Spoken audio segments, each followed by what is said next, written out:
அன்பார்ந்த சகோதர சகோதரிகளே, உங்களுக்கும் உங்கள் குடும்பத்தில் உள்ள அனைவருக்கும் சமாதானம் உண்டாவதாக. ஆமென். அன்பார்ந்த சகோதர சகோதரிகளே, இன்றைய நாளின் தியானத்திற்காக நாம் எடுத்துக்கொண்ட இறை வார்த்தை புனித பவுல் கொரிந்தியருக்கு எழுதிய முதல் திருமுகம் 12ஆம் அதிகாரம் 8வது இறை வார்த்தையின் முதல் வரி. தூய ஆவியார் ஒருவருக்கு ஞானம் நிறைந்த சொல் வளத்தை அருளுகிறார் என்று புனித பவுல் இங்கு எழுதுகிறார். தேவ ஞானம் நிறைந்த வார்த்தையை பேசக்கூடிய அருள் கொடையை தூய ஆவியானவர் ஒருவருக்கு கொடுத்து அவர் வழியாக செயல்படுவதுதான் இந்த அருள் கொடையின் சிறப்பு அம்சம். இதை குறித்து நலிந்தவனை நல்வாக்கால் ஊக்குவிக்கும் கற்றோனின் நாவை ஆண்டவராகிய என் தலைவர் எனக்கு அளித்துள்ளார் என்று ஏசாயா இறை வாக்கினரின் புத்தகம் 50ஆம் அதிகாரம் 4ஆம் இறை வார்த்தை நமக்கு சொல்லுகிறது. திரு விவிலியத்தில் இதை குறித்த அழகான நிகழ்ச்சிகளை நாம் பார்க்கலாம். அரசர்களின் 2ஆம் புத்தகம் 4ஆம் அதிகாரம் 1 முதல் 7 வரை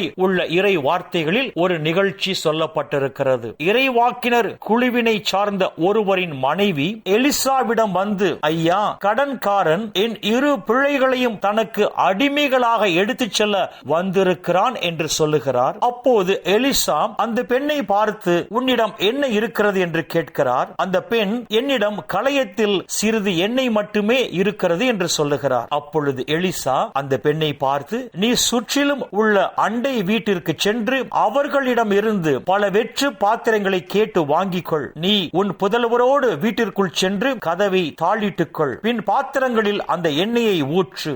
எண்ணெய் நிறைந்த பாத்திரத்தை ஒரு பக்கத்தில் எடுத்து வை என்று சொல்லுகிறார். இந்த பெண்ணும் அவ்வாறே செய்கிறார். செய்த பின் எலிசாவை வந்து பார்க்கிறார். அப்போது எலிசா அந்த பெண்ணை பார்த்து, நீ இந்த எண்ணெயை விற்று உன் கடனை தீர்த்து எஞ்சியதை கொண்டு நீயும் உன் புதல்வரும் பிழைத்துக் கொள்ளுங்கள் என்று சொல்லுகிறார். அன்பார்ந்த சகோதர சகோதரிகளே, நலிந்து போன நிலையில் வந்த அந்த பெண்ணுக்கு எலிசா தேவ ஞானம் நிறைந்த வார்த்தையை கொடுத்து அந்த பெண் விடுதலை பெற்று வாழும்படியாக செய்கிறார். அன்பார்ந்த சகோதர சகோதரிகளே, நலிவுற்ற நிலையில் வந்த அந்த பெண்ணிற்கு ஆவியானவர் எலிசா வழியாக ஞானம் நிறைந்த வார்த்தையை கொடுத்து அந்த பெண் விடுதலை பெற்று வாழும்படி செய்வதுதான் இந்த அருள் கொடையின் சிறப்பு அம்சம். இறை வாக்கினர் குழுவினர் கூழ் காய்ச்சும் போது அவர்களும் அறியாமல் பானையில் நஞ்சு கலந்து விடுகிறது. அவர்கள் அந்த கூழை குடிக்கும் போது நஞ்சு அந்த பானையில் கலந்திருப்பதை கண்டு எலிசாவை பார்த்து, கடவுளின் அடியவரே, பானையில் நஞ்சு இருக்கிறது என்று சொல்கிறார்கள். அப்போது எலிசா, அந்த பானையில் கொஞ்சம் மாவை போடுங்கள் என்று சொல்ல, இவர்கள் மாவை போட்டவுடனே நஞ்சு கலந்த அந்த கூழ் நல்ல கூழாக மாறுகிறது. இதுதான் இந்த அருள் கொடையின் சிறப்பு அம்சம். நலிந்து போன நிலையில் வரும் மக்களுக்கு தூய ஆவியானவர் இறை வாக்கினர்கள் வழியாக தேவ ஞானமுள்ள வார்த்தையை கொடுத்து அவர்கள் விடுதலையை பெற்று வாழும்படி செய்வதுதான் இந்த அருள் கொடையின் சிறப்பு அம்சம். அன்பார்ந்த சகோதர சகோதரிகளே, இந்த அருள் கொடையை பெற்றுக்கொண்ட இறை அடியார்களை ஆவியானவர் அநேக மக்களுக்கு ஆசீராக விளங்கும்படி செய்கிறார். அநேக மக்கள் விடுதலை பெற்று வாழும்படியாக ஆவியானவர் செயல்படுகிறார். எனவே இந்த அருள் கொடையை நாமும் ஆர்வமோடு நாடி தேடி பெற்றுக்கொள்வோம் என்று சொன்னால் ஆவியானவர் நம்மையும் அநேக மக்களுக்கு ஆசீராக விளங்கும்படி செய்வார். ஆவியானவர் அநேக மக்கள் நம் வழியாக விடுதலை பெற்று வாழும்படியாக செய்வார். எனவே ஆர்வமோடு இந்த அருள் கொடையை நாடி தேடுவோம், இந்த அருள் கொடையை பெற்றுக்கொள்வோம். அப்பொழுது தூய ஆவியானவர் அநேக மக்களுக்கு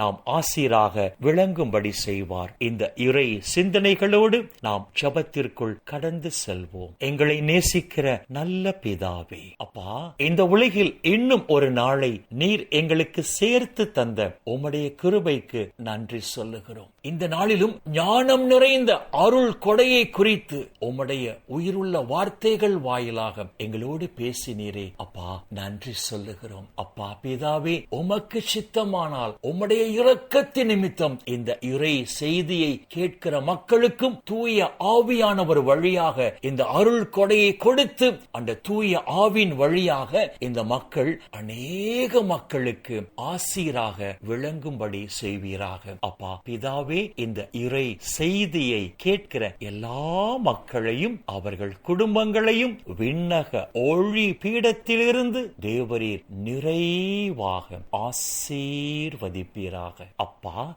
இந்த இறை செய்தியை கேட்கிற உம்முடைய பிள்ளைகள் உம்முடைய நிறைவான ஆசீரால் மன நிறைவோடு, மன மகிழ்ச்சியோடு, மன அமைதியோடு, நலமோடு வாழ அருள் புரிவீராக. இயேசுவின் பரிசுத்த நாமத்தில் ஜெபிக்கிறோம் நல்ல பிதாவே.